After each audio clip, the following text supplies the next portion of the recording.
The Obama administration releasing its latest assessment on climate change, a 3-year study with input from hundreds of scientists, engineers, government officials, and other experts on the impact of global warming.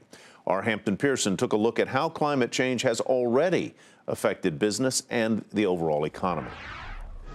The latest national climate assessment says extreme weather caused by climate change is damaging the economy and impacting the lives of Americans in every part of the country. In 2012, extreme weather cost the economy $100 billion, the lion's share $65 billion from Hurricane Sandy.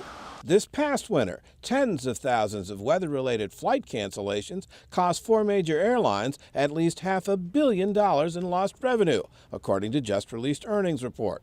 A 3-year drought is impacting California's $50 billion agriculture economy, with more than 800,000 acres of farmland going unplanted.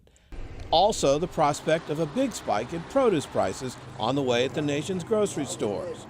At the White House, President Obama was enlisting the nation's weather forecasters as part of his latest call for action. We want to emphasize to the public, this is not some distant problem of the future.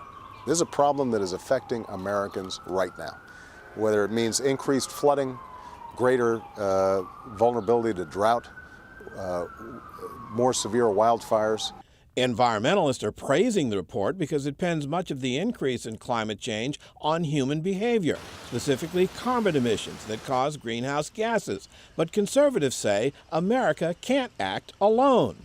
The greenhouse gas emissions from the United States are not that large compared to the global greenhouse gas emissions. I think the power plants are only a small part of that, and I think that the climate change going into the future is not going to be as dire as it's made out to be. The report rollout comes just ahead of next month's release of new regulations from the Environmental Protection Agency limiting carbon emissions from existing coal-fired power plants. We can do this. This is not about frightening people. It's about facing realities that we face today and taking action to protect our kids in the future. But on Capitol Hill, Senate Republicans continue to push for a vote later this week on approval of the Keystone oil pipeline as both the job creator and environmentally friendly. We need the Keystone XL pipeline, which will create tens of thousands of new jobs. It will mean we have a safe source for additional oil in addition to what we produce here in America. It's not just Congress that's stalled on energy policy and climate change.